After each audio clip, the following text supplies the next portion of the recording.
Ahora ya me estás viendo, Emilio, se te escucha correctamente. Bueno, ¿qué tal? ¿Cómo estás? Emilio ¿Qué Ordiz. tal? Oye, muy bien, muchas gracias, ¿eh? No, gracias a ti, porque antes lo comentaba que ya te has pasado muchas veces por aquí para hablar, ¿no? De los temas de la actualidad política, Unión Europea y demás. Pero hoy vamos a hablar de algo que a lo mejor controlas un poco más, que es acerca de ti. Bueno, intento controlar un poco más. No siempre, pero normalmente sí. ¿Cómo estás antes de nada? Muy bien, muy bien, muy bien, muy contento. No voy a descubrir nada porque ya, ya sabes que no paramos, pero muy bien, muy bien, muy bien. ¿Cómo es una semana normal para ti? Porque claro, tú, para quien no lo sepa, estás trabajando, estás en la información igualmente. No, la información no, perdóname. En 20 minutos. 20 minutos, 20 minutos. Y claro, a lo largo de la semana tienes un trajín de trabajo y de colaboraciones impresionante, coméntame. No, normalmente yo en el periódico estoy por las tardes, Ajá, entonces dedico las mañanas generalmente a las colaboraciones que sí que tengo, que es sí. verdad que, a ver, no son muchísimas, pero Bueno, los temas del orden mundial y sí. demás.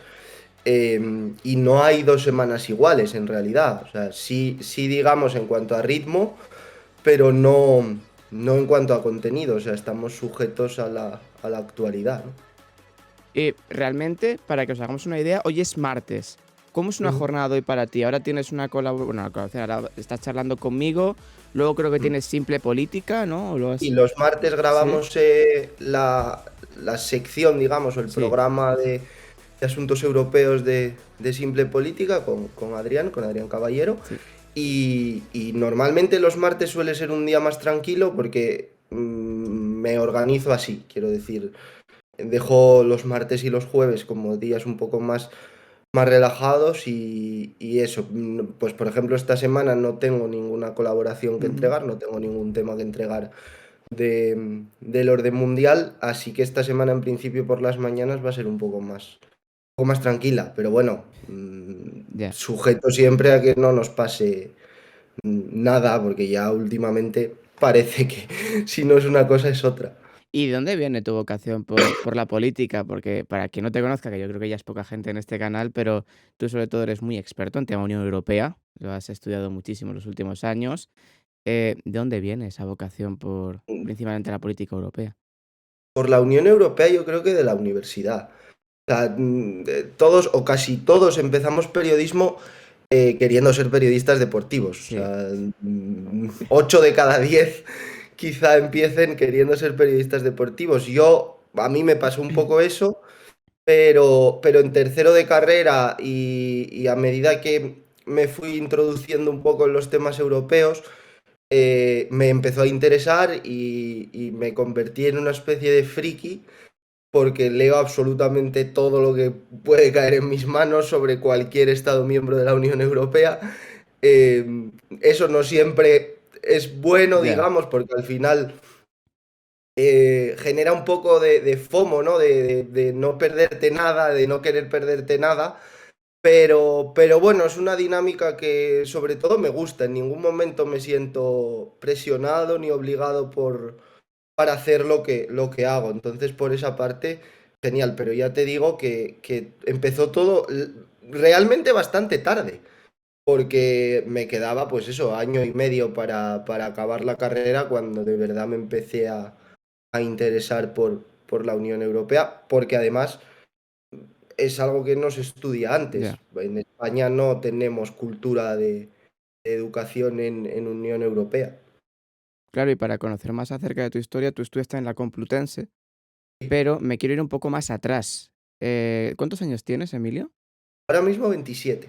27 años, por lo que la carrera la terminaste hace 4 añitos, 5, a lo sumo. 5, ¿no? Casi 6. Este año hará 6. Sí, la terminé en 2017.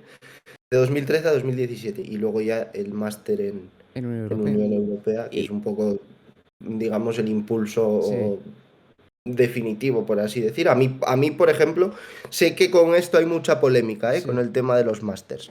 Pero a mí, por ejemplo, el mío sí que me sirvió para hacer lo que hago ahora. O sea, Claro. yo en ese sentido estoy contento. ¿Y de pequeño tenías ese sueño de ser periodista deportivo o algo completamente diferente? Porque hay mucha gente que dice, no, yo quería ser bombero, yo quería ser policía, yo quería... ¿En tu caso? No, yo creo que siempre desde que he tenido uso de razón he querido ser periodista, pero es verdad que se te van cayendo mitos, ¿no? Yo, Ya. por ejemplo, eh, ahora sí que hago más radio, pero a mí de pequeño lo que me gustaba era la radio. O sea, Ajá. yo escuchaba la radio en casa, todo lo posible en Asturias y es verdad que, por ejemplo, pues en mi casa mis padres nunca me han dicho tienes que ser A o B. O sea, Claro. ¿qué quieres ser? ¿Periodista? Pues periodista. Dentro de que cuando a mi generación le tocó empezar a estudiar la carrera, aquello era un solar, porque nadie encontraba trabajo, estábamos quizá en lo peor de... Yo acabé bachillerato en 2012, Justo, sí. pues Sí, sí. seguramente en lo peor de la crisis del 2008, pero a mí nadie me dijo nunca, oye, no hagas periodismo porque no vas a encontrar trabajo. Pero sí, o sea, al final es una historia un poco clásica en el sentido de que, pues, escuchas la radio, ves conexiones en directo en un mundial de fútbol, Justo. y a partir de ahí yo fui pensando, oye, pues a mí me gusta escribir, eh, no se me da mal, nunca se me ha dado mal y no tengo otras habilidades. Es decir, a mí, por ejemplo, yo no sé dibujar, Ajá, bueno. entonces no podía pretender ser profesor de dibujo técnico o arquitecto, ¿no? Entonces por ahí, pues bueno, es una evolución normal, quiero decir, tampoco es nada... En casa no hay cultura del periodismo, por así decir, entonces soy un poco el bicho raro. ¿Y cómo fue tu tránsito de Gijón o de Asturias a Madrid? Porque esto muchas veces ocurre, ¿no? Que mucha gente pues tiene que abandonar su lugar para ir a la universidad o para estudiar o para trabajar, lo que sea. ¿Cómo fue en tu caso? ¿Fue una decisión sencilla? ¿Lo tenías más o menos claro?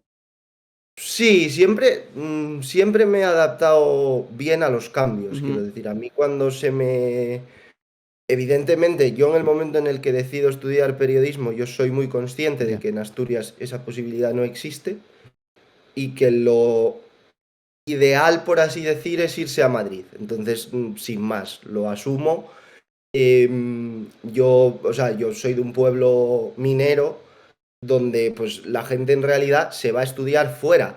ya. Te puedes ir a estudiar a Oviedo, te puedes ir a estudiar a Gijón, pero mucha gente nos hemos ido a Madrid, o nos hemos venido a Madrid, Sí. que estoy aquí ahora mismo. Pero es natural, ya eres muy consciente desde el principio que te va a tocar irte, ¿no? Entonces, para mí el proceso fue sencillo, porque además eso, yo me adapto bien a los cambios y no tengo la suerte de que además pues mis padres siempre me han empujado como a irme fuera a estudiar inglés. Nunca ha habido ese miedo de, igual es un cambio muy grande pasar de un pueblo Ya. de pocos miles de habitantes a la capital, porque al final Sí. desde allí se ve un poco como eso, ¿no? Que aunque ya llevo casi 10 años en Madrid, pues bueno, yo qué sé, hay sitios de Madrid que no conozco. Ya. Pero ya te digo, no fue un cambio drástico. Sí en cuanto a estilo de vida, por así Ya. decir, pero no a nivel emocional. No me costó en ningún momento hacer el trasvase, ¿no? Claro, también un poquito ese frenesí del día a día que hay en Madrid, ¿no? Porque aparte de que aquí están todas las instituciones y tienes todo más a mano, ¿no? Para poder trabajar y para los medios de comunicación, pero también el ritmo de Madrid es como muy frenético a veces, ¿no? Sí, al final, a mí es una de las cosas que muchas veces lo pienso y digo, hombre, pues me gustaría parar, Ya, pero tampoco el entorno me invita a tómate un descanso, ¿no? ya, Aparte que soy bastante culo inquieto en ese sentido. Pero bueno, a todo te acostumbras. ya. Tienes que saber también dónde llegas. Y eso, y en el plano del periodismo, eso tiene una ventaja muy grande, que es que siempre pasan cosas. O sea, yo Ujú. recuerdo una asignatura en la universidad que consistía en salir a cubrir acontecimientos completamente aleatorios. A la feria del libro y escribir una crónica sobre la feria del libro. A un juicio Sí, y escribir una crónica sobre un juicio. Si no haces cosas, normalmente es porque pues, no te apetece o no quieres, pero las posibilidades existen. Y a mí es una de las cosas que más me gustan de Madrid. Sí, el poder salir a la calle y decir: "Mira, tengo noticias donde", o incluso quedar con gente, ¿no? Sí, sí. También los contactos que has ido haciendo. Porque después de la universidad, ¿cómo entraste en el mundo laboral? Ahora estás en el 20 minutos, pero háblame acerca de eso. No, la verdad que, o sea, yo siempre digo un poco lo mismo, que aquí hay una parte de trabajo, Sí, una parte muy importante, pero hay una parte también de estar en el sitio adecuado en el ya. momento adecuado. Entonces yo en el 20 entré de prácticas en 2017, además me acuerdo perfectamente porque fue un 2 de enero. Ajá. Yo ese año volví a Madrid el 1 de enero, año nuevo, porque me incorporaba de prácticas a 20 Ah, minutos y míralo. hasta hoy. O sea, yo en ese sentido sí que me considero muy afortunado de haber tenido y de tener una estabilidad laboral, más allá de que dentro del periódico he hecho distintas cosas. Antes estuve unos meses en El Mundo también de prácticas y un par de veranos en la Nueva España, en Asturias, haciendo periodismo local, que siempre, y con esto soy muy pesado, no solo con esto, también con la Unión Europea, pero con esto es otra cosa con la que soy bastante pesado, que es que el periodismo local es la mejor manera de Sí. empezar, porque el La cuna, contacto ¿no? con la gente es mucho más Claro. directo, los equipos son mucho más pequeños y te dan mucha más cancha para hacer temas interesantes. Entonces, yo he tenido un proceso, la verdad que he tenido un proceso muy natural de, bueno, estas prácticas no las hago lejos de casa para poder pasar el Sí. verano con mis padres, etcétera, etcétera. Pero ha sido gradual, ¿no? He tocado un poco los palos que se supone que hay que tocar. No Sí. digo que todo el mundo tenga que hacer esto, pero el proceso natural yo lo he seguido bastante al pie de la letra. Justo, y además es que el periodismo local siempre se dice que es la cuna, un poquito de los periodistas, que quien se quiera curtir en la calle Sí, sí, es una muy buena forma de comenzar. ¿Tú te esperabas totalmente. así el periodismo? Porque hay mucha gente que se pasa por aquí que es periodista y dice, yo lo idealizaba, se repite muchísimas veces y luego no es que sea peor o tal, pero la realidad es muy distinta a lo que imaginas en un primer momento. Sí, a ver, yo creo que todos lo idealizamos, Sí, porque un porcentaje muy alto de la gente que somos periodistas por vocación. ya. Entonces tienes la visión de Newsroom, tienes la visión de las películas de Sí, Hollywood, del Watergate, es y todos queremos revelar el Watergate 2.0, dar exclusivas, ir a Juegos Olímpicos. No va así, quiero decir, al final a mí hay dos cosas o dos tópicos que se me han caído a lo largo de este tiempo, que uno es que no se es periodista 24 horas al día, 7 días a la semana. Eso es, aparte de mentira, es inviable. ya. No puede ser periodista las 24 horas al día, todos los días del año. Y luego otro, que es que por cada firma famosa o por cada voz famosa o por cada cara famosa, hay mucha gente currando por detrás, haciendo un trabajo igual o más importante que el periodista o la periodista, digamos, de cabecera, ¿no? Yo valoro mucho el trabajo de redacción en ese sentido, o sea, para mí el periodismo, en general, casi todo en la vida, pero el periodismo es un trabajo en equipo. Ya, Y creo que quien no entienda eso se está equivocando. Está equivocando, porque tú por ti mismo nunca vas a llegar a todo. ya. Por mucho que estés al pie del cañón, que duermas 4 horas por noche y vayas con ojeras a el evento X o a la campaña electoral que sea, si no hay un curro en equipo diario, no se llega a prácticamente nada. ¿Y tú cómo valoras que la sociedad hoy en día tenga una opinión, digamos, más reticente con el periodismo? Porque es cierto que ya los nuevos debates, el nuevo periodismo, etcétera, pero cada vez como que veo un alejamiento, ¿no?, del periodista con la sociedad, cuando debería ser al contrario, porque realmente es un poco el interlocutor de la actualidad, quien te debe explicar la actualidad es el periodista. ¿Tú eso cómo lo valoras? Para mí eso es una culpa compartida. Quiero Ujú. decir, yo creo que el periodismo se ha distanciado de la gente por Sí, muchos mucho. motivos. Entre otras cosas, bueno, pues podría poner varios ejemplos, pero por dar voz en tertulias a mucha Ya. gente que se proclama ya no solo periodistas, sino casi salvadores de la patria, y lo que hacen es daño a la profesión, pero luego también hay un componente de, con el que nos tenemos que preguntar qué tipo de periodismo consume la sociedad. Ujú. Es decir, ¿la sociedad en general consume periodismo de calidad? ¿O prefiere el periodismo fácil, el periodismo blando y las noticias de el Sí, personaje X yo entiendo que no se tiene que buscar la objetividad, no creo demasiado en el tema de la objetividad, pero sí que creo que hay cosas que todo hay que contarlo de forma honesta. Y ahí hay un componente de el sesgo de confirmación, ¿no? Nosotros leemos solo aquello que nos ya, reafirman nuestras opiniones. sí, Normalmente sí. Bueno, pues eso en general es un error, porque eso te aleja del periodismo en el sentido de que en cuanto el enfoque que sea no te reafirma, tú te desmarcas.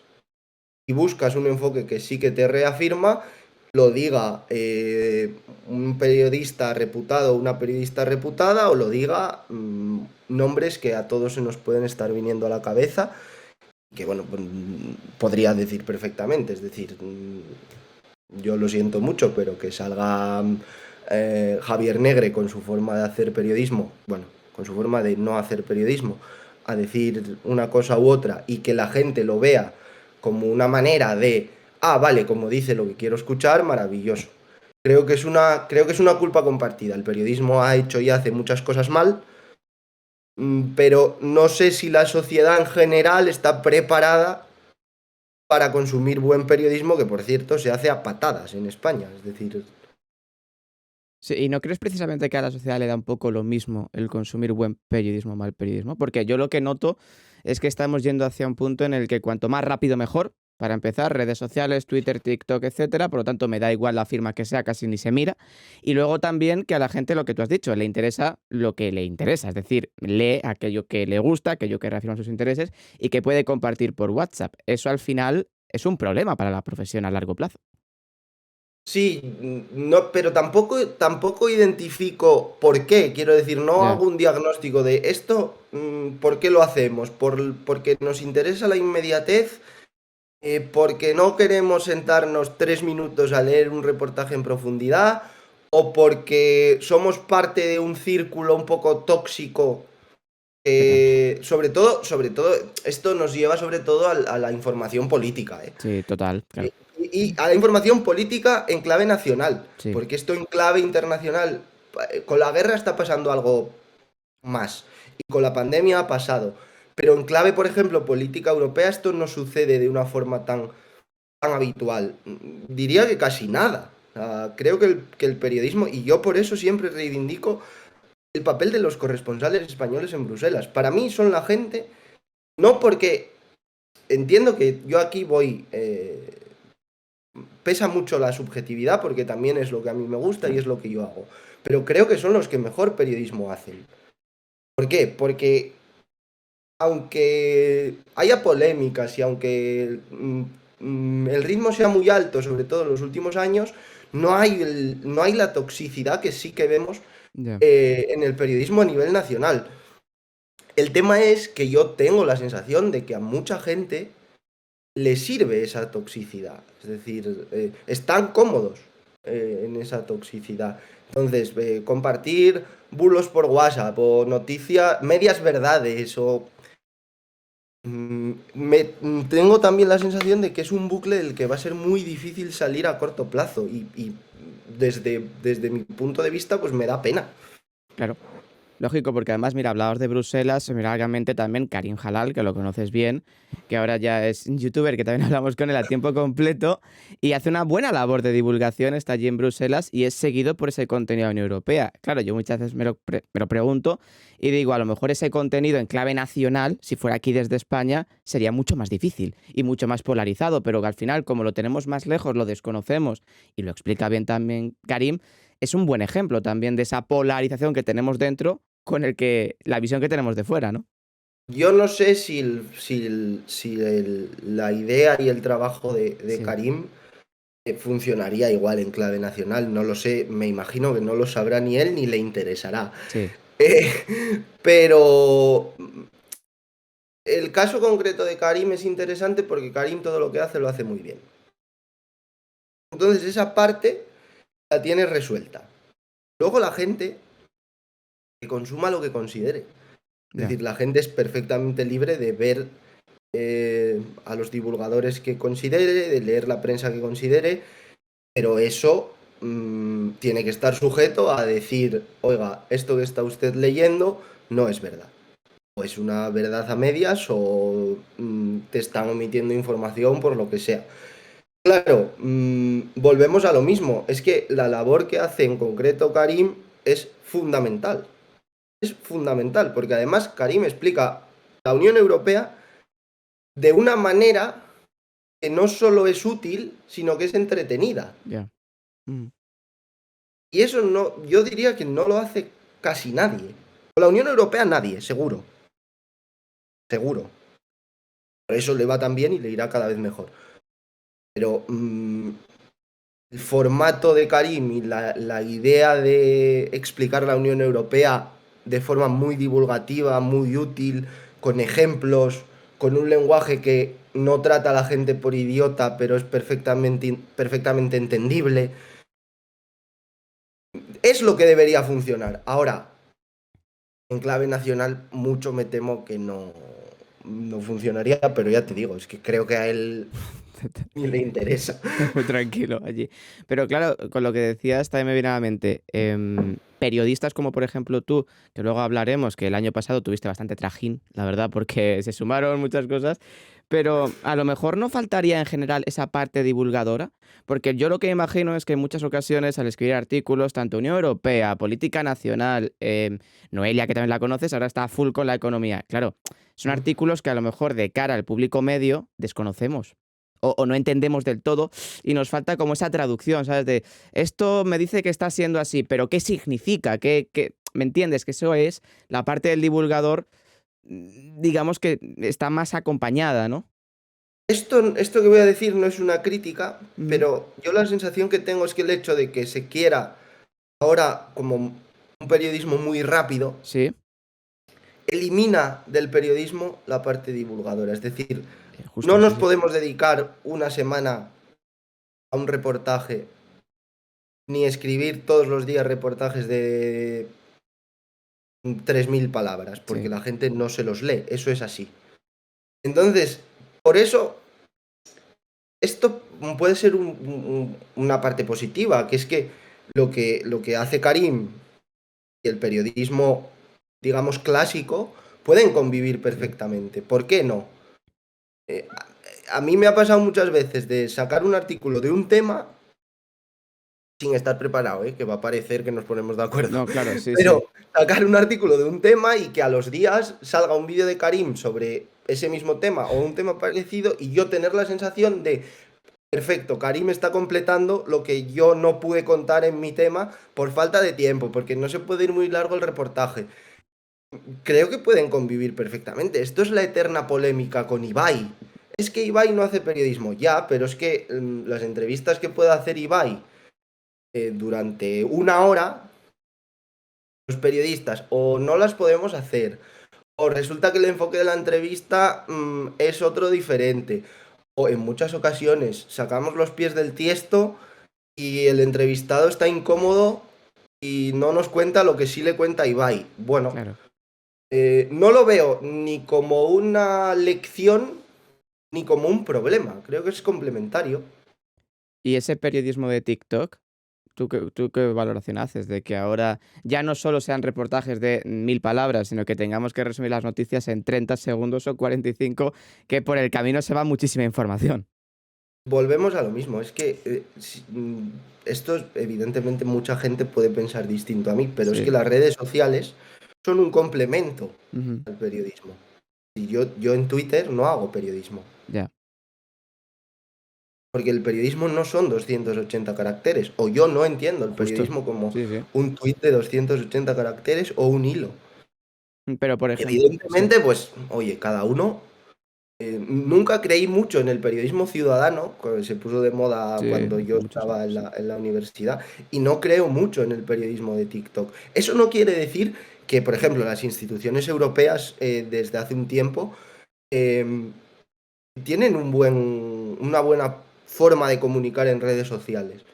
Eso está muy bien, pero se puede convivir sin pensar que, no, es que yo en TikTok hago periodismo. No, tú en TikTok haces divulgación Ujú, y ayudas al periodismo y complementas el periodismo. Pero no son complementarios, no creo que se sustituyan y no creo que se vayan a sustituir nunca. ujú. Y también de cara a la sociedad, por ejemplo, hay gente que me ha dicho el tema de los muros de pago, ¿no? Que cada más medios de comunicación lo están implementando, que por ejemplo te metes en la página del país y literalmente todo es de pago.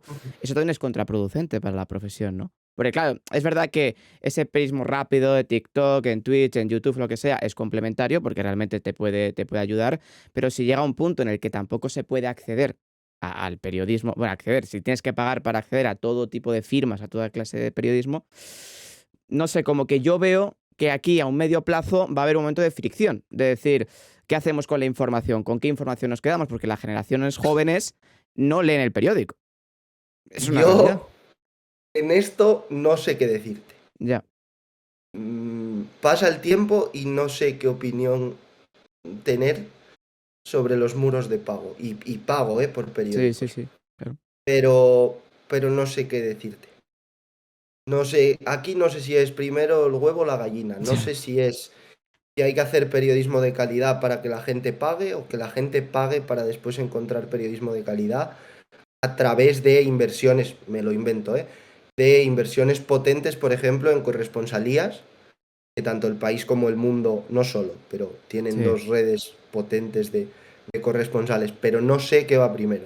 Entonces no soy capaz de darte una opinión eh, formada y seria sobre los muros de pago. Trabajo en un periódico que no tiene muro de pago, por ejemplo. Sí. Pero también te reconozco que hay temas, no solo míos, sino míos también, pero muchos temas de muchos compañeros, que muchas veces pienso, esto tendría que ir en muro de pago. Ya. No, soy completamente, puedo llegar a ser incluso incongruente en este tema. No te puedo dar ningún tip ni ninguna salida al tema de los muros de pago porque no sé qué es mejor ni... No lo sé, no lo sé. Pero es muy interesante el tema realmente para quien lo que tenga que debatir y en cada medio quien lo tenga que decidir, porque también hay gente que dice, has escuchado la polémica de Netflix de la semana pasada, ¿no? Que al final en su comunicado decían, no, es Soy que de los que me he dado de baja, por cierto. lógicamente, también te digo, porque claro, en su comunicado dice, no, para hacer mejores series y tal y no sé qué. Es una moto, evidentemente. Te están vendiendo una moto porque lo que ellos quieren convertir son 4 suscripciones, o mejor dicho, una suscripción en 4. Y a lo mejor se dan con el caso contrario. Claro, sí, dime. No, que en un primer momento yo tenía el topicazo, repetía mucho el topicazo de Sí, es que el buen periodismo hay que pagarlo, ¿no? ya, Entonces, de algo tenemos que comer. Pero ya. uf, pasa Claro. el tiempo y te paras a pensarlo. Y es que ya te digo, no sé. Es que Es es un muy, tema, es, es es un muy tema en difícil. el que no salgo, Claro, no porque, salgo del bucle. porque si el periodista a sí mismo se define a la profesión o define a la profesión como estar cerca del pueblo, claro, si el pueblo dice, joder, me estás poniendo todo el muro de pago, ¿sabes? También hay una incongruencia ahí con la propia misión del periodista. Igual el problema es cuánto hay que pagar por el muro Claro. de pago. O si Y hay no que si hay pagar que por pagar o todos, no, sino porque la se podrían cantidad. agrupar también. Que eso también lo he escuchado muchas veces de decir por qué hay que pagar por cada medio de comunicación y no hacer un hub o hacer algo que sea más permisivo, porque al final, como tengas Bueno, que el pagar, Netflix de la prensa son los kioscos. también es cierto. Y que también se está reduciendo su número, por lo tanto. Emilio, no sé cómo va esto, ¿eh? Mal. Siguiente. Sí.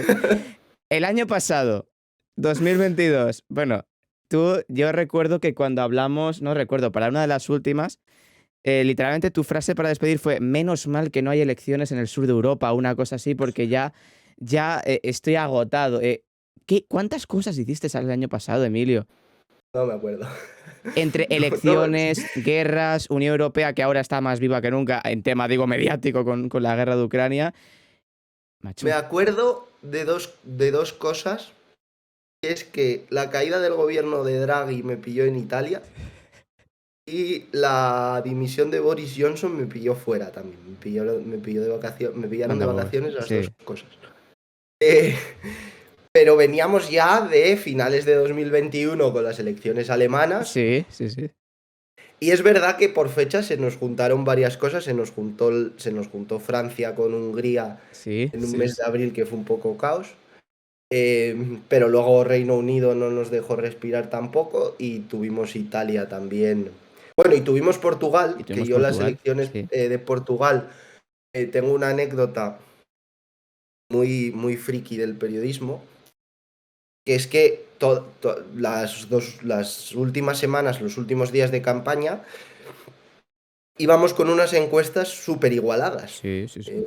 Súper, súper igualadas. Entonces, yo recuerdo llegar al periódico el domingo de las elecciones en Portugal y estar reunidos con los jefes y decir, vale, bueno, vamos a ir apurados con el tema de las elecciones porque seguramente van muy justos, eh, centro Sí, derecha y el partido socialista.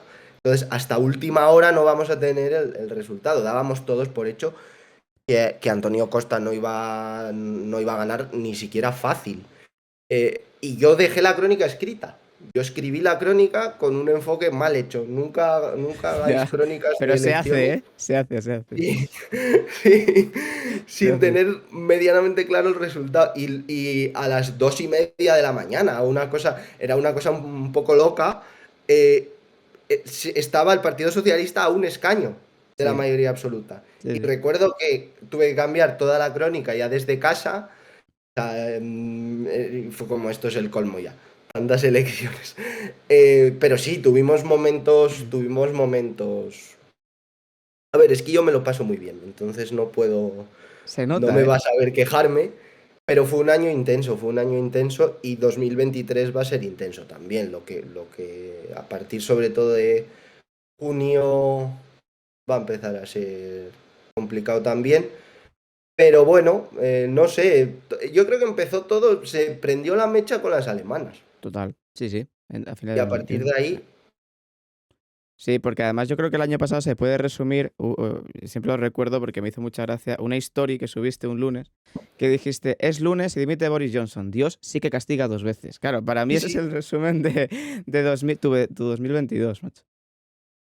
sí, a ver, era como, o sea, con el Reino Unido llegó un momento que estábamos en alerta. Sí, total. ¿Qué va a pasar? Pues estamos siempre en alerta en realidad, pero 2022 fue un poco caótico en ese sentido, porque o sea, teníamos planificadas así a ojo, creo que dos citas electorales, que eran Francia y Hungría. Sí, Se nos coló Portugal por delante, que creo que fue un 31 de enero, si no me sí, sí, equivoco, sí. y luego Italia, ya casi a final de año. Pero bueno, Claro. lo que hay. Y Reino Unido pues pasó lo que pasó, ¿no? Se murió la reina, dimitió Boris Seguirá pasando. Johnson y seguirá pasando porque ya se están escuchando cosas. Pero tú, yo siempre lo pienso, ¿en algún momento te llegas a agobiar con tanto traje Siempre, mediático? Porque claro, siempre. yo me pongo en tu posición, claro, aquí yo hago también de diablo, soy el primero que dice, hay elecciones, tenemos que llamar a Emilio y además te tenemos harto, ¿sabes? Noelia, Alba y yo. Pero al final yo me pongo en tu piel y digo, joder, es que te veo en todas partes. Que eso es muy bueno, Siempre, pero te tiene que siempre. tener un agobio por detrás, macho. ¿No? Siempre. Pero no, o sea, pero me agobio, en general soy una persona que me agobio bastante fácil. ¿Y Tengo cómo lo suerte, llevas? Sí. tengo suerte de que tengo gente que me aterriza. ¿Sabes? Oye, esto no es tan importante. Pero en general sí, sí, sí, en general sí que me agobio bastante. Duermo poco, yo qué sé, soy muy prototípico del periodista que duerme poquísimo. No por hacer periodismo, sino porque es así. O sea, ya me gustaría a mí que no fuese así, pero sí, sí, sí. Sí, el año pasado hubo momentos complicadillos, sí, sí. ¿Y te Sí, sientes sí. querido? Sí. Llegué al final de año muy, muy tocado. ¿Y te sientes querido por parte ya no solo del público, que sí, porque te lee y al final eso se ve, pero por parte de la gente de la profesión? De que un Karim, nosotros o en Simple Política, Adrián, etcétera, sepa: "Oye, mira, Emilio es una garantía", porque sabes que va a decir la correctamente, ¿no? Se va a informar acerca del tema. Yo esto lo simplifico mucho. O sea, a mí Sí, me dicen, mira, hay que explicarle a la gente esto, y yo encantado. O sea, al final el objetivo de todo esto es que la gente entienda la Unión Europea. sí. Si la explique yo, la explique cualquiera. Es decir, poníamos el ejemplo de Karim, que para mí, repito, es la persona que mejor explica la Unión Europea. Ujú. Sin ninguna duda, y está a años luz de otros que intenten o intentemos hacer eso, por encima. O sea, y me parece genial aportar en la medida de lo que yo pueda, a explicar pues lo que, evidentemente, si me traes a explicar física cuántica, pues te diré, no, no, o sea, yo, Ya. de hecho en muchas ocasiones, sobre todo este último año, me he encontrado con, necesitamos explicar cosas de los frentes abiertos en la guerra. Pues no, porque es que yo de eso no sé. Entonces, si yo sé de Unión Europea y puedo ayudar a que la gente la entienda mejor, o la entienda, porque mucha gente parte de cero. Total, Ese es total. el gran problema, ¿no? Pero si yo puedo ayudar a que la gente se interese, la entienda, entienda que es parte de una unión de 27 Estados miembros que tiene muchas más ventajas que inconvenientes, pero muchísimas más.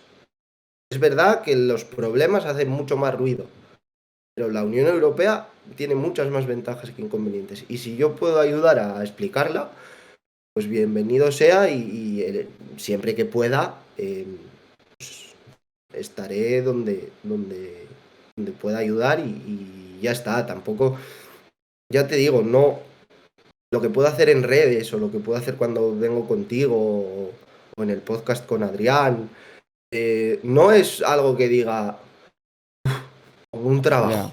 Ya. No, no, me gusta, y oye, pues mira. Y tú estás formado en Unión Europea, hablas muchísimo acerca de la Unión Europea, pero claro, ¿qué es para ti la Unión Europea? Porque realmente en el último año ha habido mucho cambio de opiniones, ¿no? Porque se ha visto un poder fuerte, ¿no? De la Unión Europea por primera vez, o al menos más fuerte que el que había antes. Em, ¿Qué es ahora mismo para ti la Unión Europea, precisamente? Bueno, es que yo ahora insisto mucho, en que está en un proceso de refundación. Sí. Yo creo que eh, la pandemia invitó un poco a ese proceso, pero con la guerra más todavía, ¿no? Con la invasión rusa de Ucrania. Pero la Unión Europea en realidad es todo.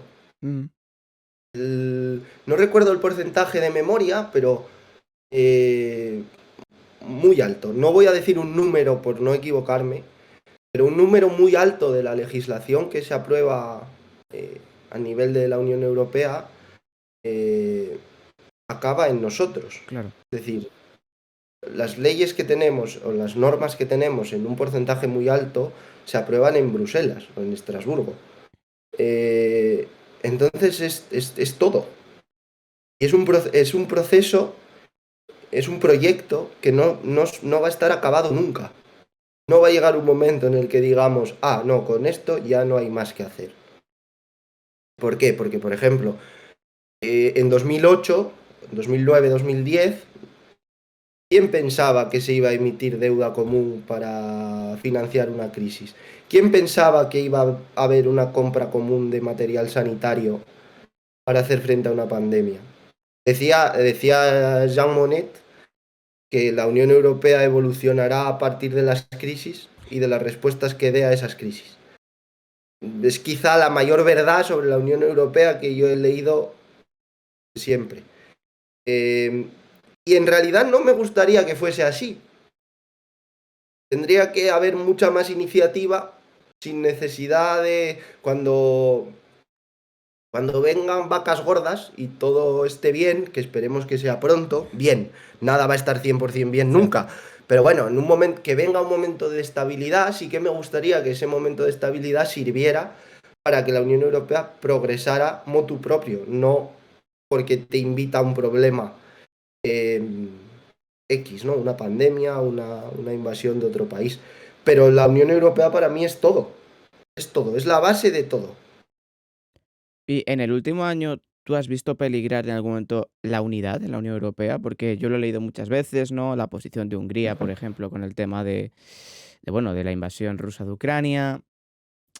¿Tú en algún momento has visto que a lo mejor podía haber una mayor fricción, ya no solo sur-norte, sino entre los países más importantes? No, de hecho al contrario. Y Ujú. de hecho ha pasado lo contrario. Porque antes Visegrado era un grupo muy fuerte. Sí, muchísimo, Hungría, Polonia, Eslovaquia, República Checa y ahora Visegrado es Hungría. total. Eso quiere decir, ojo, eso no quiere decir que Polonia vaya a ser eurófila por los siglos de Sí, los siglos. Pero la dinámica es completamente contraria. El problema es que tenemos el tema de la unanimidad que deja, en este caso, a Hungría con poder de veto. Pero no, también es verdad que la unidad, la palabra unidad, a mí no me gusta demasiado, es un porque topicazo, sí, sí. en la Unión Europea no hay dos países iguales.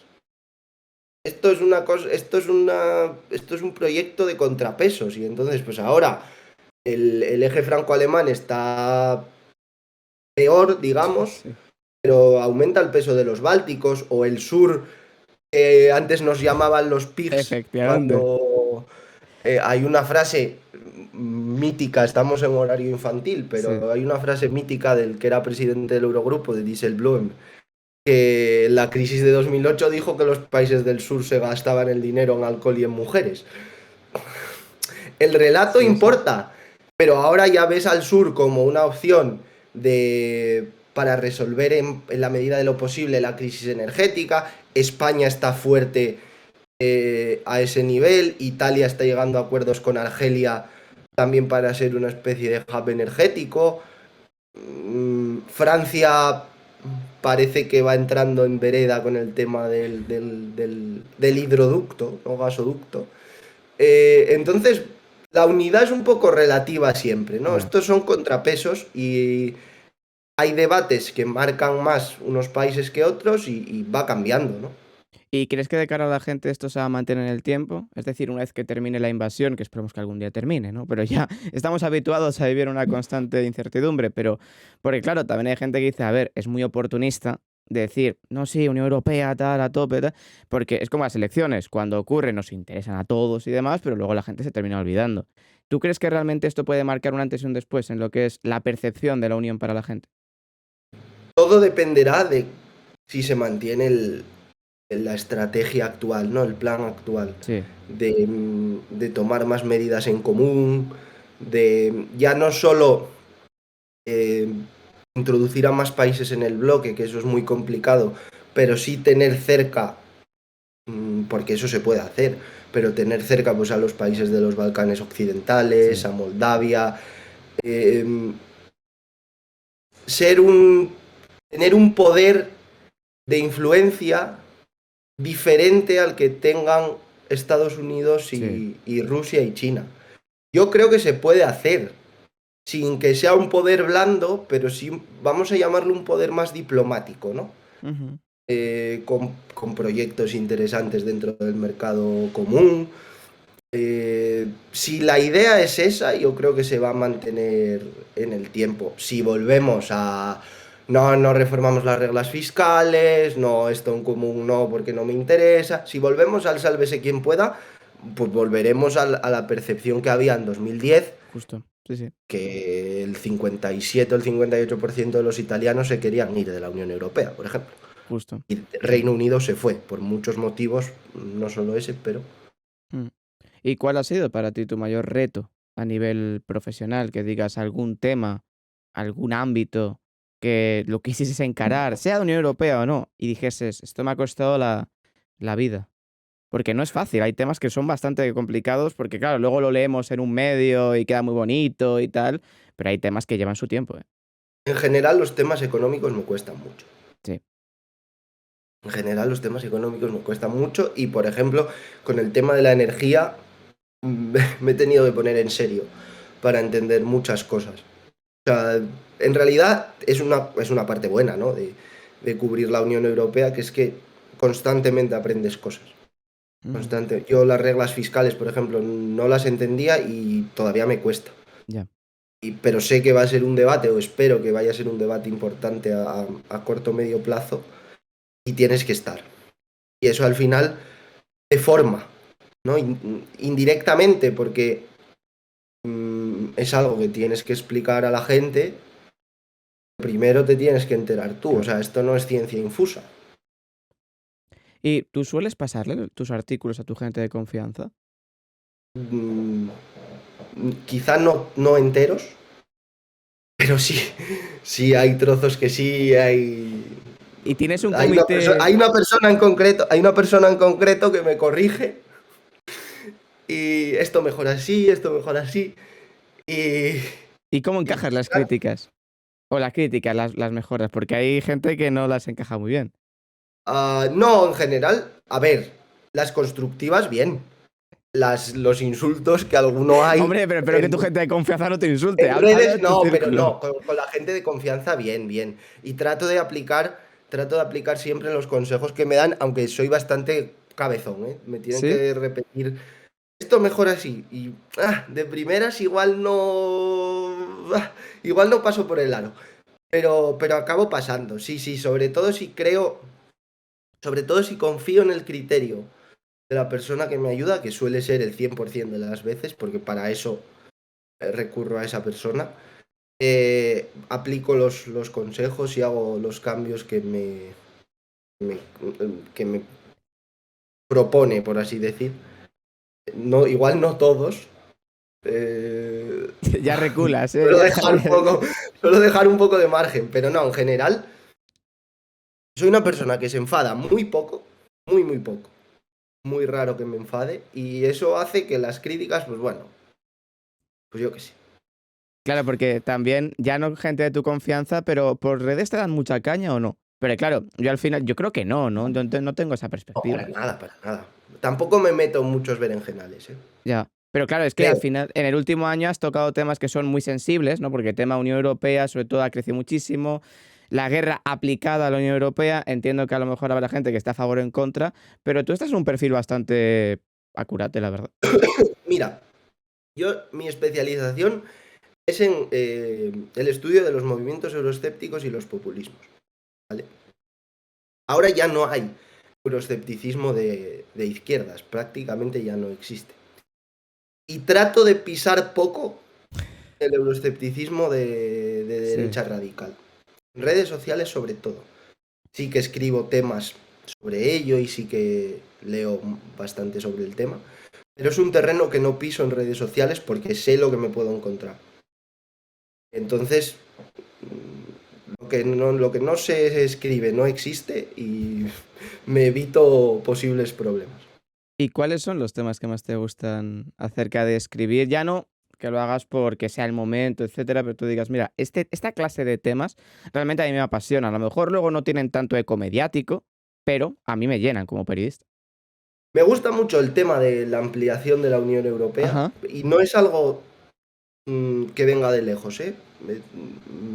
Ha sido bastante reciente el interés por eso. Y luego todo lo que tenga que ver con lo que te decía, ¿no? Con movimientos euroescépticos y populismos y elecciones, campañas electorales, el tema de los mensajes y de... soy del que se lee los programas electorales, no me escondo. Pero en general me gusta escribir de casi todo. En, en- en- en términos de Unión Europea me gusta escribir de casi todo. No te diría, nunca me negaría a escribir un tema. No puedo, evidentemente, Claro. pero, pero nunca lo haría, nunca lo haría. ¿Y te ves haciéndolo muchos años? No, no te ves haciendo muchos No, años. ¿Qué te gustaría? no, no, ¿Cuál no. sería El el Emilio periodismo, 2.0? Decir, mira, ya me he cansado de Unión Europea, o es que de aquí. no me metáis, no me metáis en más plataformas que ya tengo No, pero digo, bastante. ¿qué te gustaría No, hacer en el pero futuro? Sí. Me gusta el tema de la comunicación política, por ejemplo. Sí. Lo que pasa es que es verdad que tengo un background muy periodístico, pero no me veo, o sea, no me veo con 40 años escribiendo. Quizá escribiendo temas más sesudos, más de divulgación, por así decir, pero no en una redacción. No. Claro, porque realmente a lo mejor te tiene un poco más agarrado, ¿no? El tema de... Sí, sí. Sí, Y lo que hablábamos antes sí, también, quiero decir, el periodismo es una cosa que tiendes a idealizar y cuando se te cae esa idealización, eh, el golpe no es fácil de... O sea, yo ponías antes el ejemplo de Noelia y sí. yo a Noelia la veo trabajar con una intensidad tan bestia de... mm, se ve que le interesa, que le gusta lo que hace. Espero que no pierda nunca esa iniciativa, la verdad. Eh, Es pero lo que yo dice todo sí el que mundo la mayor, voy... ¿eh? No te digo, no, espero que no la pierda, tal. Eso ya es comentario de Sí, sí, sí, veterano, es ¿eh? También te comentario. digo. Otra cosa que soy es muy viejo joven, ¿eh? Es, Pero, es absoluto. pero no, yo ya me tomo el periodismo más fuera de la utopía en general. Claro, y ya yendo a la última parte de la charla, para dejar atrás el periodismo, tú cuando ya termina la jornada, es decir, cierras tu portátil, te vas a tu casa, ¿cómo te relajas o cómo intentas desconectar? No sé si series, películas, andar, porque es verdad que los periodistas en general, bueno, me queda medio año, pero cuando venís, siempre me decís lo mismo, como que estoy un poco grillado a la cabeza, es decir, nunca desconecto y cuando quiero desconectar veo series que refuerzan mi pensamiento periodístico de ta, ta, y es como vamos a terminar locos todos. No creo que esté grillado, ¿eh? No creo. Pero bueno, es que a mí el horario me condiciona mucho Ya. porque yo aprovecho las mañanas. Entonces, desde la pandemia me ha dado por correr y corro. Ah, mira. Y luego desconecto, trato de desconectar pues hablando con mis amigos, leyendo, leo mucha novela. Tengo momentos de leer ensayo, pero no tanto. De las series estoy más desconectado porque yo acabo la jornada a las 11 de la noche. Entonces, llegar a casa ya no tengo margen para ver nada. Eh, pero bueno, pues me relajo, pues sí, así, los findes trato de hacer planes con mis amigos en la medida de lo posible. No sé, muy normal, la verdad. Tampoco tengo hobbies. Me gusta el fútbol mucho. Pero no tengo hobbies que diga. No tengo hobbies de grillado. ¿Sabes? ¿Tus No. amigos te preguntan mucho Quizá, por quizá tema? la Ah, mayor sí, tara, quizá la mayor dime. tara es correr y ya ni eso, porque corre todo el mundo. Pero no tengo, no tengo ningún hobby así raro. Me gusta ir al teatro, pero es verdad que voy menos de lo que me gustaría. Y, y sí, sobre todo leer. Soy bastante casero, por otra parte. Me gusta estar en casa y sí, no, eso. Desconecto en la medida de lo posible los fines de semana, sobre todo entre semanas, más complicado desconectar.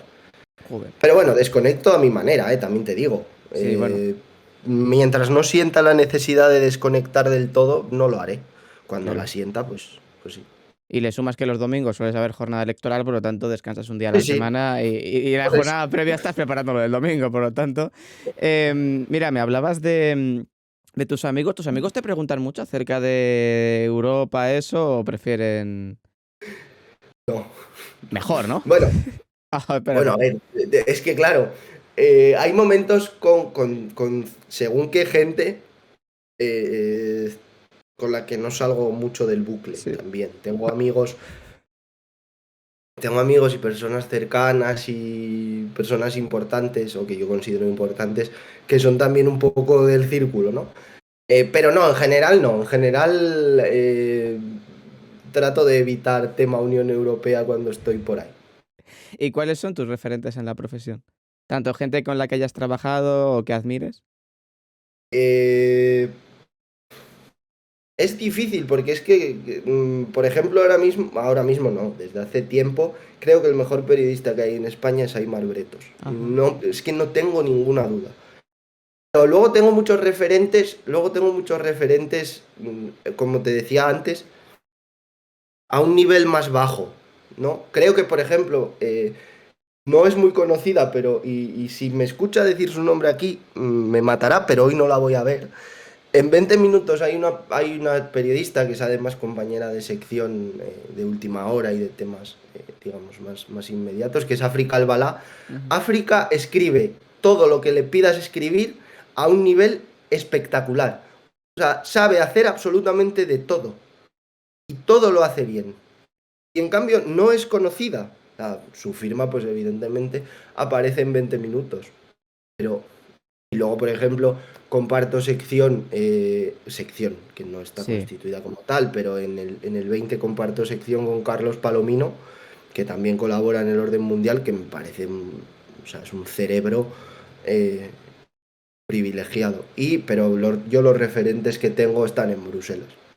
Es decir, para mí el curro que hace Laura Zornoza en EFE, Suances con el Mundo, Nacho Alarcón en el Confi, María Sauquillo que ahora ha vuelto en el País. O sea, para mí los grandes referentes están en Bruselas. Bernardo de Miguel me parece también una barbaridad de periodista. Es que no me podría quedar con uno. O sea, yo leo a los corresponsales en Bruselas no solo con interés, sino con admiración. Y sé que lo repito mucho, ¿eh? ¿Y a ti te gustaría algún día estar en Bruselas? De, Sí, de- sí. de trabajar allí, porque yo lo que escucho de gente cercana es que es como un poco el sueño para la gente, ¿no? Que le gusta la Unión Europea y demás, Parlamento Europeo, además buenas, por lo que me han comentado, buenas cuestiones laborales también, que eso importa. Sí, pero eh, también intento implantar una filosofía bueno, si tiene que llegar, ya llegará. Ya, Y tampoco me puedo despistar demasiado del día a día con ese asunto, ¿no? Pero evidentemente, pues no se cuenta igual la Unión Europea a los niveles que sean, ¿eh? A nivel periodístico, a nivel comunicativo, no se cuenta igual desde Madrid que desde Bruselas o desde Estrasburgo. Pero bueno, no estoy para planificar nada no, claro, por a, supuesto. a largo plazo, ¿no? Claro, pero yo también te lo decía porque, por ejemplo, siempre cuando se habla del papel de periodista internacional, que al final es tu caso, porque Unión Europea no deja de ser más allá de nuestras fronteras, siempre se compara con la polarización que hay en España, que hay una fricción absoluta en tema periodismo político, lo que sea, y este año va a ser un buen ejemplo de ello, ¿no? Con dos citas electorales importantes. Claro, eso a nivel Unión Europea, a lo mejor no sientes esa fricción tanto como a nivel nacional. Es evidente. ¿Sabes qué pasa? Que vamos a ver qué ocurre este año porque España preside el Sí, Consejo de la UE la segunda mitad, sí. coincidiendo con elecciones generales. Vamos a ver cómo gestionamos eso, que no se nos suele dar del todo bien a nivel discurso político nacional. ¿Crees que va a tener Entonces, importancia a nivel electoral esa presidencia de la Unión Europea? a nivel electoral, creo que no. Es decir, a nivel de decidir voto, Sí.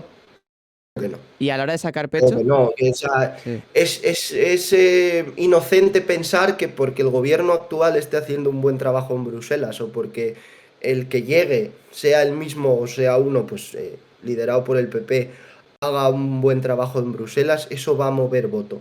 No, no creo que lo haga.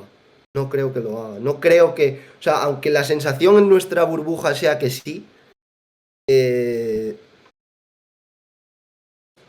los temas europeos no mueven voto. Y no lo van a El- utilizar tampoco a nivel electoral, entiendo. Utilizarlo, digo, en campañas y demás sería un poquito Bueno, o oportunista, sea, ¿o no? que el gobierno va a utilizar, que Bueno, el eso sí. gobierno va a utilizar la presidencia del Consejo como impulso, seguro, seguro, seguro, seguro. Y mucha gente lo ve mal, pero tiene todo el sentido del mundo. Claro. Mm. Ah, ¿Por qué? Porque, por ejemplo, España va a organizar la cumbre informal que organiza la presidencia del Consejo siempre que le toca. Va a organizar una cumbre en la Alhambra. Esa foto es potente, votes a quien votes. Eso no lo va a utilizar, en este caso, Pedro Sánchez en Sí. clave electoral. Pues probablemente, pero igual que lo utilizaría Feijóo, lo utilizaría Bascal o lo utilizaría Yolanda Díaz. total. Pero sí que creo que no va a ser un elemento decisivo para la campaña electoral y para mover voto. No lo creo. Y ya una de las últimas, que me parece una cuestión muy positiva, antes hablábamos de la desconexión de la gente joven con el periodismo, por el tema de redes y bueno, desconexión, digamos, distanciamiento. Ujú. Pero ahora también veo mucha más curiosidad, no sé si estás de acuerdo, de que, por ejemplo, antes me has mencionado corresponsales en Bruselas, con sus nombres y apellidos, ya hay gente, incluso de la audiencia, que los conoce, que les sigue, que cuando hacen una pieza lo ven porque son esas personas.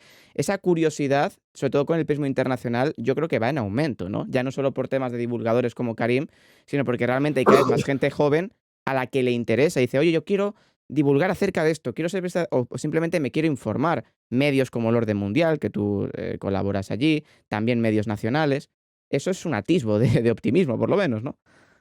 Sí, yo creo que sobre todo desde la pandemia, ¿no? Sí, La pandemia al mucho. final tiró abajo muchos prejuicios, digamos. O sea, si alguien pensaba que esto no está todo interconectado, la COVID nos ha tirado abajo el planteamiento. O sea, es que ahora lo que pasa en China nos influye, siempre nos ha influido. Lo que pasa es que nunca ha estado en primera línea.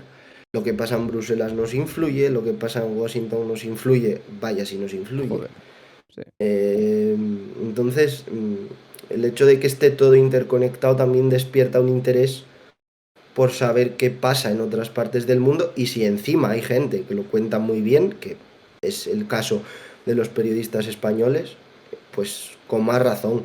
Pero sí, sí, está clarísimo que primero yo creo que mucha gente se empezó a interesar por lo internacional por miedo. Hay un componente ahí de miedo, ¿no? Sí, Pandemia, guerra, crisis, recesión. Bueno, recesión no, de momento. Pero, pero también hay curiosidad. Entonces, el objetivo debería ser mantener esa curiosidad lo más despierta posible. Y para eso hay que hacer buen periodismo y hay que leer, querer leer buen periodismo. claro. ¿Y qué es el buen periodismo? Te pregunto, porque al final en la carrera siempre se estudia una frase de Victoria Prego que es lo de en España se hace un muy buen periodismo, pero se ejerce un mal periodismo. O sea, estamos un poquito esquizofrénicos. ¿Qué es el buen periodismo? Contarle a la gente lo que no sabe. Contarle a la gente lo que no sabe y quiere saber, corrijo. ¿Y tú crees que Pero, quieres saber? pero Sí, contárselo, pero evidentemente contárselo con unos ya, estándares. total. Yo no creo, pues es que claro, ¿cómo voy a desmentir yo a Victoria Prego? Pero yo no creo que en España se ejerza mal periodismo.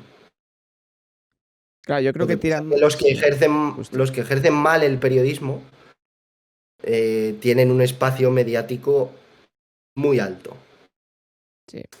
muy grande. Entonces, Y también porque la desinformación y el sensacionalismo mueve más. Eso es evidente. Cuando tienes una pieza o ya lo ves en redes sociales, que temas más sesudos no tienen apenas alcance, pero titulares mucho más llamativos y sensacionalistas, sí. Y eso también es un mm, problema. Y que eso tú cómo lo solucionarías de la visión periodística. De no decir, tiene, eso no tiene solución.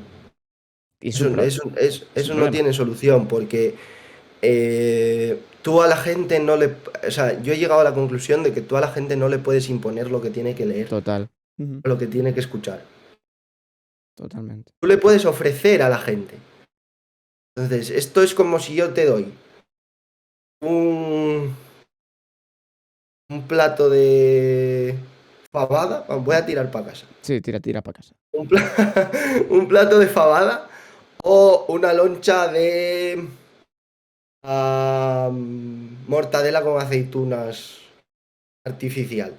Claro. Yo no puedo obligar a la gente a que coma la fabada.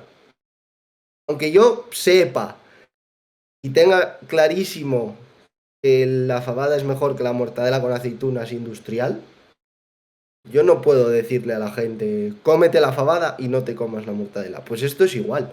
Si a la gente le interesa más, ¿cómo se llama el perro de Carmen Lomana? Pongo un ejemplo random.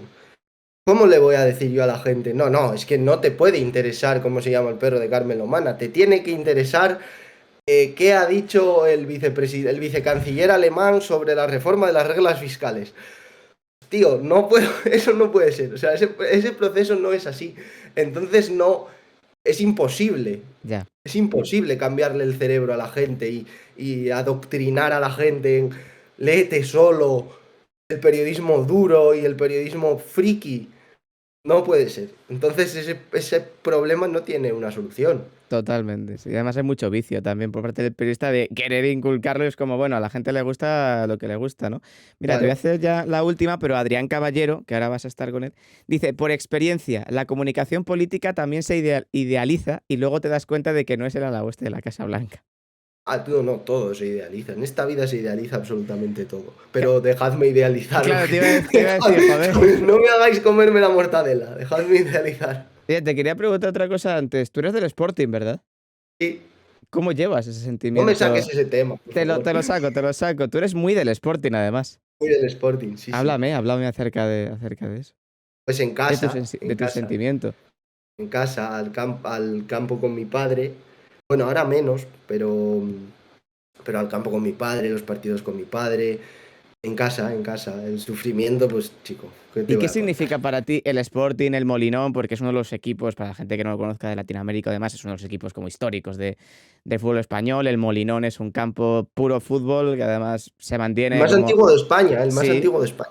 y sin reforma, ¿no? Pero no ha tenido Bueno, apenas. con reforma, pero no de hace tanto. No. Pero realmente mantiene la Eh, esencia del de siempre, sí, de sí, toda la sí. vida. ¿Qué significa para ti el Sporting? Ir a casa, ir a casa. He perdido la vena esa de hooligan, Ya, bueno, porque al final el fútbol, pues te das cuenta, no recuerdo quién dijo la frase, creo que es de Jorge Valdano, que es sí, lo más importante de las cosas menos importantes. efectivamente. Bueno, deja de ser importante. Antes, de hecho, mi madre es algo que recuerda mucho. Yo empecé a ser socio en 2008. He vivido dos ascensos y dos descensos del Sporting. Empecé a ser socio en 2008. Yo iba en autobús con una peña al campo cada 15 días y volvía sin voz y si perdía el equipo me duraba el cabreo 3 días. Pero 3 días literal. O sea, no hablar prácticamente con nadie, yo que no me callo. O sea, me duraba mucho tiempo el cabreo. Ahora sufro, entre comillas, los 90 minutos. Pero ya no lo antepongo a otras cosas. Eh, Si me pierdo un partido ya no me importa tanto. Es verdad que, claro, no es lo mismo verlo desde casa Ya. y verlo desde Madrid que verlo desde el estadio. Lo que pasa que sí que es verdad que ahora, por cuestiones de la vida, cada vez que puedo ir al fútbol a Gijón, voy con mi padre y eso es como ya un componente emocional importante en ese sentido. Pero bueno, no estamos para tirar cohetes. Vamos a ver si este año ya lo doy por perdido. Pero bueno, vamos a ver si hacemos un proyecto interesante y podemos dar guerra el año que viene. Claro, también te lo preguntaba porque tú estás muy metido en el frenesí de la actualidad política del día a día y al final un perfil más serio. Serio, aunque siempre caemos en el tópico de que el fútbol no es serio, pero bueno, eso ya, la sociedad es como es, ¿no? Pero entiéndeme, que tú estás en un perfil más riguroso, periodístico, Unión Europea, pero tienes esa parte futbolera que a ti te gusta desde siempre. A veces echas de menos el ir más al Molinón con tu padre, Sí, esas tardes de domingo jugando, ¿no? Ahí en sí, liga o sí, lo que sí, sea. sí. Es bonito Sí, eso, sí, ¿no? sí que me gustaría ir mucho más, pero bueno, me gustaría ir mucho más a casa de lo que voy también. Sí, También te desconecta un poco de total. casa, ¿no? Estar tanto tiempo fuera y sobre todo con un ritmo tan alto de cosas. Pero sí, bueno, a ver, ya te digo, la vena futbolera al final va a menos, no sé si es cuestión de madurez o de qué, O de quiero toda la pero, vida, pero directamente. sí, sí que, de hecho del fútbol me gusta, evidentemente me gusta mucho el fútbol, mucho, mucho es mucho. Pero me gusta más el ambiente, ¿no? El Ya. pues ir, tomarte algo antes de entrar. Mm, Concibo el fútbol como una actividad social más que como 90 minutos de partido, ¿no? Aunque luego te cabré. Una actividad social que puede Claro. terminar en noche de cabreo, también te digo, ¿no? Además, como no me lo ponen nada difícil para Por que me eso, cabree, pues por peor eso, todavía. por eso te digo. Y las dos últimas, claro, Sporting, Luis Enrique, ¿para ti cómo valoras esa polémica que hubo en el pasado Mundial? Un icono también del Sporting de Gijón que empezó a hacer... Es que yo soy muy de Luis Enrique, pero no solo a nivel deportivo. Sí, Creo que tiene un discurso que hay que hacerle más caso. Hay que dejar de ver a Luis Enrique en este caso, pero en general a la gente. sí, O sea, que la gente no sea abierta, es lo que le pasa a Luis Enrique, yo creo, es una sensación mía. Que una persona mantenga las distancias con la prensa, es que es lo que hay. Tú a una total, persona, en la vida en general, tú a una persona no le puedes obligar a ser nada, ni total, a contar nada. Entonces, si Luis Enrique decide ser distante con la prensa e incluso borde, pues es que ya está, ¿no? total. Esa defensa a ultranza de no, es que no nos contesta las preguntas. Yo no le puedo poner una pistola a la cabeza a nadie para que me cuente nada, ni para que. Y es algo que. Yo repito mucho las cosas y esa es una. Es decir, en una conversación, sobre todo, y insisto mucho en esto, si la otra persona importa a nivel personal, a nivel emocional, a nivel eh, profesional incluso, no puedes obligar a nadie a que sea como tú quieres que sea. Lógico. Pero Luis Enrique tiene un mensaje de... eh, repite mucho una frase que es que tú en la vida puedes controlar lo que está en tu mano. Hay cosas que no están en tu mano. Mala suerte. Creo que se ha sido injusto con él. Creo que se ha sido injusto con él. Y también a nivel Eh, mediático, es sí, evidente, sí. sobre todo a nivel mediático. Creo que se ha sido muy injusto con él. Pues ya la última, Emilio, mira, dice Víctor, que dice, qué envidia que te importe cada vez menos. A mí aún me dura el cabreo de la derrota de mi Español anoche. Es verdad que perdieron 2-3 contra la Real, lo dice Víctor Caballero. Víctor Caballero, Adrián Caballero. Te quería preguntar, ya sé que tú no piensas muy a largo plazo y no te gusta planificar cosas, pero ¿cómo encaras este 2023? ¿Más relajado que el pasado? No sé, ¿cómo lo encaras? Relajado, no sé. Es que Es muy relativo el no término. me fío ni de mi sombra. No me fío ni de mi sombra. Eh, o sea, estoy contento, estoy tranquilo. Tengo planes en 2023 que me apetece hacer a nivel personal, que me apetece mucho hacer. En lo profesional, ya veremos. Como igual me levanto mañana y ha caído un meteorito En Bruselas, pues nada, ¿no? bueno, espero que no. Pero pues es que no. Ya te digo, estoy aprendiendo a no hacer planes a largo plazo. Sí, porque vivimos con la permanente cosa de que en Por cualquier eso, momento puede pasar cualquier cosa. por eso. Pues Emilio, ha sido un placer haber charlado contigo. Espero que te hayas El sentido mío, cómodo, muy cómodo, el mío, ya lo sabes. más allá de hablar de todo este trajín político de actualidad del día a día, pero también para conocer un poco a la persona que siempre pues está ahí, ¿no? Para hablar acerca de la Unión Europea y demás, que eres una persona que te gusta tu Sporting y que también intentas desconectar corriendo o leyendo o Sí, durmiendo, que al final es un poco el resumen, ¿no? Muchas sí, gracias, no. Emilio, ¿eh? Gracias a ti por la invitación, por la charla. Sí. Que la próxima vez sea igual en unas elecciones, pero dentro de un tiempo. Sí, dentro de un vamos a dejarte descansar un poco. Vamos a dejar Dentro un tiempo no hay elecciones de cerca, margen. ¿no? A nivel ¿Eh? no hay elecciones cerca a nivel europeo, ¿no? No, Bueno, aparte de en España, Polonia, claro. pero todavía queda. Bueno, Finlandia tiene en abril, así como tip. Finlandia tiene en abril, país importante para el futuro sí, para el futuro geopolítico. Hay que estar. Los frikis vamos a estar Hay atentos. que estar pendiente, pero bueno, queda unos meses. Ahora descansa, ¿vale? Sí, Porque tranquilidad, tranquilidad. tú eres como el de las películas, ¿no? Estás descansando, reposado y cuando activan elecciones te dan en un Eso, botoncito y eso, empiezas como Metroid un poquito. eso es. Emilio, ha sido un placer. Mío, el placer mío, como siempre, ya lo sabes. Nos vemos pronto. Tontísimo, seguro. Chao. Un abrazo, Un José. abrazo fuerte.